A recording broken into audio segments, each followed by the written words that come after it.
1 दिसंबर यानी आज से डिजिटल इंडिया की एक नई शुरुआत होने जा रही है। आपने बहुत सारी चीजें डिजिटल रूप में देखी होंगी, लेकिन आज से एक नया रिवॉल्यूशन इंडिया को देखने को मिलेगा।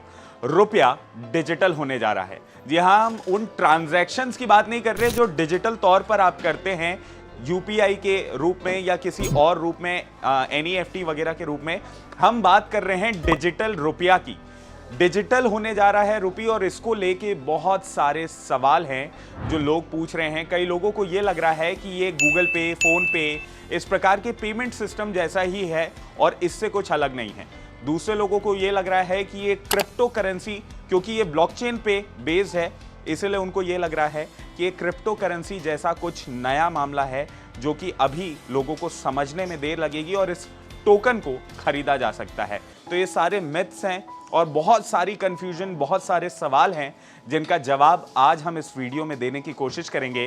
तो इस वीडियो को एंड तक जरूर देखिएगा, और अगर इस वीडियो के एक्सप्लेनेशन के बाद आपके मन में कोई सवाल रहते हैं तो नीचे कमेंट बॉक्स में जरूर पूछिएगा। नमस्कार, मेरा नाम है प्रियांशु सिंह और आप देख रहे हैं खबर बेबाक। डिजिटल रुपी को कोई यूपीआई पेमेंट समझ रहा है तो कोई इसकी तुलना क्रिप्टो करेंसी से कर रहा है। हालांकि डिजिटल रुपया इन दोनों से काफी अलग है, लेकिन इन सब में कई समानताएं भी हैं जो लोगों को कंफ्यूज कर रही हैं। कुछ लोग इसे हासिल करने का तरीका खोज रहे हैं, कुछ लोग तो खरीदने के तरीके भी पूछ रहे हैं। ऐसे ही कई सवाल के जवाब आज हम आपको इस वीडियो में देने जा रहे हैं। तो चलिए सबसे पहले ये समझ लेते हैं कि ये डिजिटल रुपया आखिर है क्या। सबसे पहले तो हमें यह समझना होगा कि डिजिटल रुपया क्या है।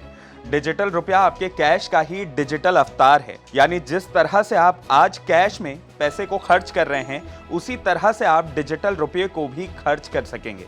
फिलहाल आरबीआई ने इसे पायलट प्रोजेक्ट के तौर पर लॉन्च किया है। अब सवाल यह है कि डिजिटल रुपया यूपीआई के पेमेंट से कितना अलग है। आज के दौर में आप जो यूपीआई पेमेंट करते हैं, ये सभी ट्रांजैक्शन डिजिटल रूप से भले ही होते हों, लेकिन सारा लेन देन कैश का ही है।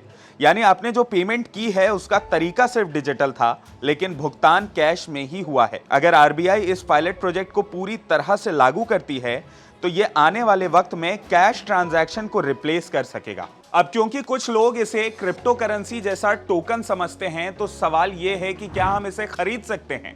तो चलिए इसके बारे में भी जान लेते हैं। आप इसे खरीद नहीं सकते हैं, यानी डिजिटल रुपया कोई चीज या क्रिप्टो करेंसी नहीं है जिसे आप खरीद सकते हैं। यह अपने आप में एक करेंसी है और इसका सिर्फ स्वरूप बदला है। आसान भाषा में कहें तो क्या आप रुपया को खरीदते हैं?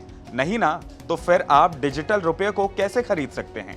हाँ, भविष्य में इन्हें दूसरी करेंसी से एक्सचेंज जरूर किया जा सकेगा। ये एक टोकन बेस्ड डिजिटल रुपया होगा जो आपके डिजिटल वॉलेट में आएगा। आप इसे आसानी से ट्रांसफर भी कर सकेंगे, लेकिन इसे खरीद नहीं सकते हैं। बैंक आपको डिजिटल वॉलेट प्रोवाइड करेंगे और आप इससे ही अपने पैसे खर्च कर सकेंगे। अब सवाल यह है कि अगर आप इसे खरीद नहीं सकते तो आपको ये डिजिटल रुपया मिलेगा कहां से? डिजिटल रुपया एक डिजिटल टोकन के रूप में होगा जिसका फॉर्मूला ER रहने वाला है, जिसका सिंबल आपको स्क्रीन पर अभी नजर आ रहा होगा। इसका इस्तेमाल पर्सन टू पर्सन और पर्सन टू मर्चेंट दोनों तरह के ट्रांजैक्शन में किया जा सकेगा। इसे जनरल पर्पस और होलसेल दो रूप में यूज किया जा सकता है। 1 नवंबर को आरबीआई ने इसका पायलट प्रोजेक्ट होलसेल सेगमेंट में लॉन्च किया था। इसके लिए आरबीआई ने फिलहाल 8 बैंकों को इस पायलट प्रोजेक्ट के लिए सेलेक्ट किया है। शुरुआत में इस सर्विस को 4 शहरों यानी नई दिल्ली, मुंबई, बेंगलोर और भुवनेश्वर में लॉन्च किया जा रहा है। 8 बैंकों की शुरुआत में सिर्फ 4 बैंक ही इस पायलट प्रोजेक्ट का हिस्सा होंगे। आरबीआई की लिस्ट में state bank of India, ICICI bank, yes bank और आईडीएफसी फर्स्ट बैंक पहले 4 प्लेयर हैं।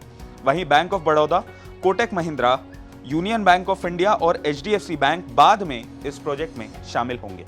अब सवाल यह है कि सरकार डिजिटल रुपया आखिर लॉन्च क्यों कर रही है और इससे आपको या हमें क्या फायदा मिल सकता है, या फिर सरकार को क्या फायदा होने वाला है। तो चलिए उसके बारे में भी जान लेते हैं। डिजिटल रुपये के कई फायदे हैं जिन्हें आरबीआई फिलहाल एक्सप्लोर कर रहा है। सेंट्रल बैंक डिजिटल रुपया की मदद से फिजिकल कैश मैनेजमेंट के ऑपरेशन कॉस्ट को कम करना चाहता है। अभी नोट हो या फिर सिक्के, इनकी छपाई में अच्छी खासी लागत खर्च होती है। वहीं मार्केट में कुछ वक्त के बाद ये खराब भी हो जाते हैं, तो बैंक को इसे भी मैनेज और रिप्लेस करना पड़ता है। दूसरी तरफ इन नोटों और सिक्कों को बैंक तक पहुंचाना भी एक खर्चीला प्रोसेस होता है। आपने अक्सर देखा होगा कि कैसे एटीएम तक बख्तरबंद गाड़ियों में कैश को पहुंचाया जाता है, जो कि काफी खर्चीला प्रोसेस होता है। इस पूरी प्रक्रिया में रिजर्व बैंक ऑफ इंडिया को अच्छी रकम खर्च करनी पड़ती है। डिजिटल रुपये के साथ इस तरह की कोई समस्या नहीं होगी। ना तो बैंक को इसे छापना होगा और ना ही इनके फटने या कटने का डर होगा। वहीं इसकी मदद से ऑनलाइन फ्रॉड्स को भी कम किया जा सकेगा। गलत ट्रांजैक्शन की वजह से होने वाले नुकसान को भी रोकने में मदद मिलेगी। अब क्योंकि ये पूरी टेक्नोलॉजी ब्लॉकचेन पर बेस्ड है, इसलिए इसके गलत अकाउंट में जाने की संभावना ना के बराबर हो जाएगी और इस प्रकार से आपका पैसा सेफ रहेगा। तो ये कुछ बेनिफिट्स हैं जो आने वाले समय में बढ़ भी सकते हैं और उनके बारे में सारे अपडेट्स हम आप तक लेकर आएंगे। अगर आपको ये वीडियो अच्छा लगा हो तो प्लीज इसे लाइक और शेयर जरूर कीजिएगा और हमारे चैनल खबर विभाग को सब्सक्राइब जरूर कर लीजिएगा। इसके अलावा अगर आपके मन में डिजिटल रुपया को लेकर कोई सवाल हो तो आप नीचे कमेंट सेक्शन में जरूर पूछेगा। हम कोशिश करेंगे ज्यादा से ज्यादा सवालों के जवाब देने के लिए। आज के लिए इस वीडियो में इतना ही। बने रहें खबर विभाग के साथ।